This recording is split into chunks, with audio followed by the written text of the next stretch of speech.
Hello, beautiful beings. I drink out of the jug. When my divine partner shows up, I'm sure I won't be doing that anymore. That's gross if you live with somebody. So I just recorded a whole video and it was upside down. Yeah, because I was using the back of my phone and yeah, it's all right. So the energy is really intense today, but I feel like the worst of it is over, for sure. I keep hearing a hummingbird around me. I really want to see him. I've only seen one this summer, two this summer. One was when I was laying in the hammock. I love how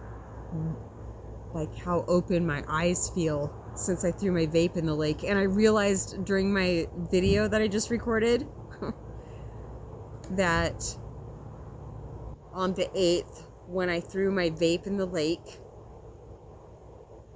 I had 21 and a half years that day. No alcohol. Wow. I did not realize that. So when I talk about how the energy feels so intense to me, it feels intense to me because of how it makes my body feel. It oftentimes creates a lot of pressure in my body, my neck and my head especially, but it didn't this full moon.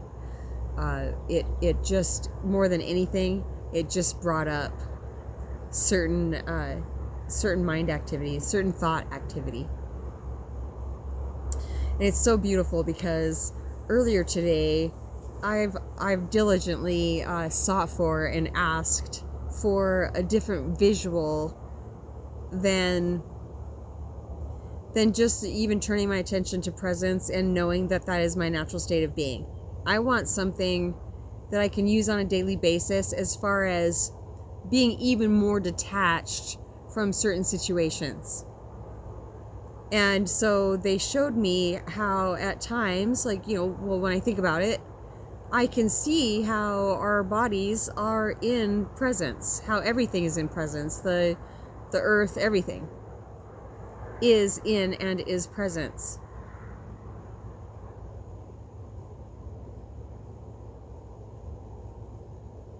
So they showed me this morning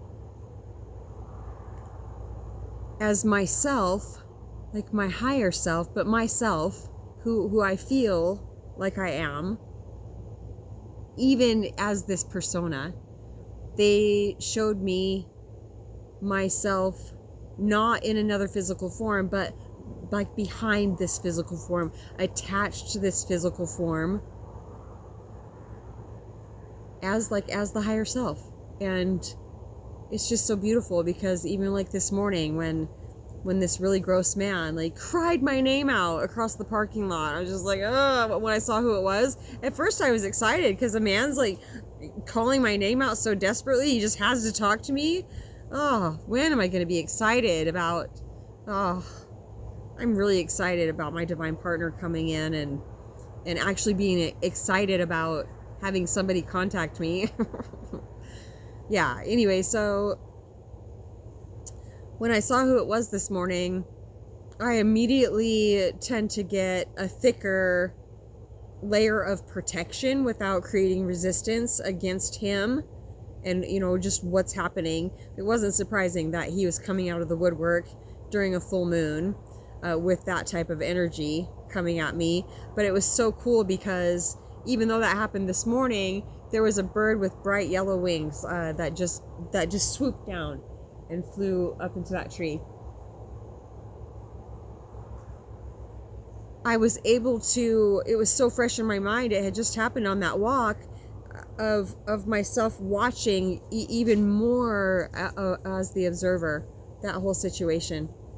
And how I felt, even as I talk about it, I'm protecting myself from his energy. I'm still working on my facial expressions when I talk about the men of humanity, because they are in all different states of deconstruction and reconstruction, unconditioning and conditioning, just like the rest of us. It just seems a bit different for the men of humanity than it is for the women of humanity. Do we agree? Not all. We're all at different levels. There just seem to be a lot of men that have been resisting the changes that are happening. So what we resist will persist, and it makes it a lot more difficult. It's like resisting labor. You just can't do it. So that's what we're here for. If there are any men of humanity that really want to hold satsang, that are tired of when an emotion comes up, the thought activity just overrides it, just smashes it, the ability to cry. The thoughts that many men have been conditioned to believe that come in around, crying is a weakness. I find it incredibly attractive. Not if he's a constant blubbering, sappy mess, no. But yeah, if he can show his emotions and openly cry, that is hugely attractive to me, and expressive and almost childlike. Yeah, very childlike, but highly intelligent also. Yeah, I'm describing my divine partner. So earlier I was kind of holding on to that whole divine partner thing and living in a different place and all that. That can definitely tend to kick up thoughts around not being satisfied with what I have and feeling left out. Seeing all these people floating the river today and, having fun in big groups. And I'm just like, oh, it's just Doozer and I. Wow, when is it ever not going to be just Doozer and I? Well, there was a time that I didn't have Doozer. And I do have my family, of course, but I mean on a day-to-day basis, I'm alone. And that's fine. That's been a part of my path. And I do feel peaceful with it until energies like this come. And then it stirs it up for some reason. It's the energy. For some reason, it's the energy. That's what it feels like. It feels like I'm not satisfied with what I have. But I am. And I knew I was, even when I didn't feel like I was. And they kept saying, just stop thinking about it. And I was just like, oh yeah, that's right. This doesn't mean anything if I don't think about it. If I'm not thinking about it, then it's not bothering me. That's not ignoring my problems either. That's the mind in its natural state of being. That's the root of any addiction, really, is thinking about it. If I'm not thinking about, smoking a joint or loading a bowl, then I'm not craving it.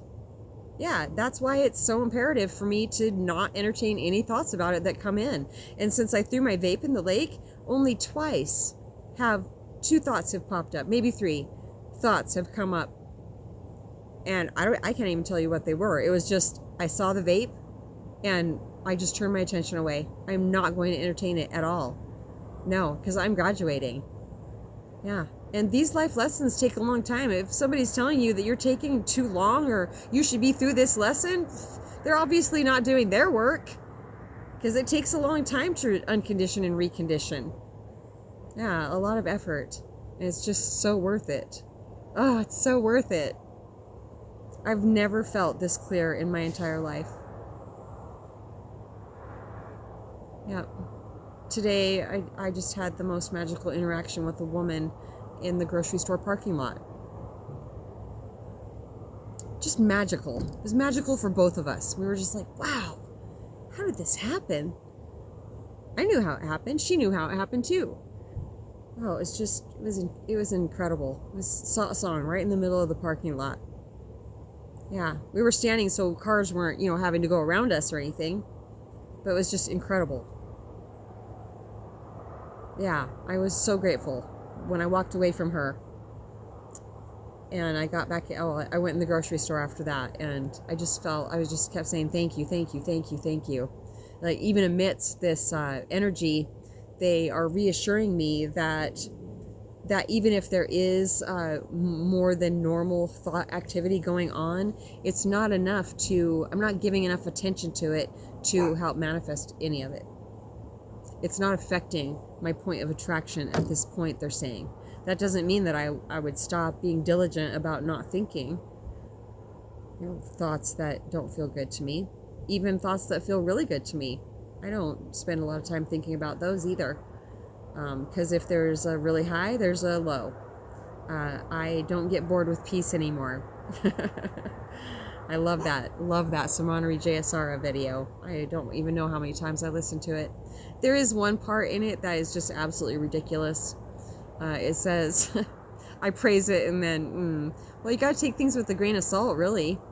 I didn't know what that saying used to mean either, but if you don't know, taking something with a grain of salt, if it tastes really sweet, will bring it back to like neutral and help it not taste quite as sweet, because it's not really that sweet. It just seems like it is. So, what were we just talking about with that? I get lost in the visuals.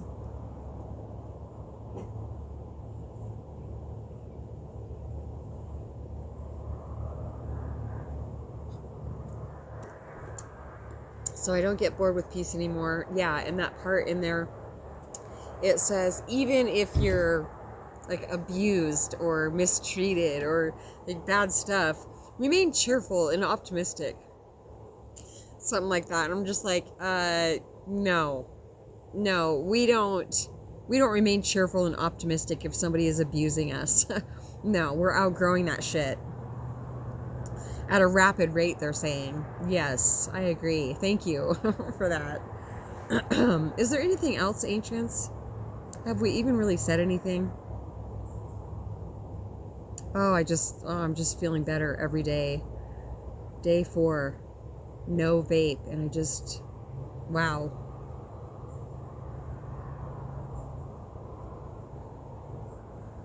I think that's it for now. Nothing's coming in. I did my very best, Huntsy. I did. I don't know what's going on with the email situation. Unless it's a letter, or unless it's a number O in your email instead of a letter O, but I don't think it is. I mean, I could try that, but I think it's a capital O. But it keeps saying that your email does not exist, even though I know it does. So I'll try that one more time, but I've had to let it go because it has really been bugging me. I email other people back and it works with them, so I don't know why it's not working with you, but it's okay. You know, it's a kind of a pop quiz. I just need to let it go and know that everything is happening exactly like it's supposed to, when it's supposed to, if it's supposed to. So, all right, that's it for now. satsangwithmamaji@gmail.com. We love you so much.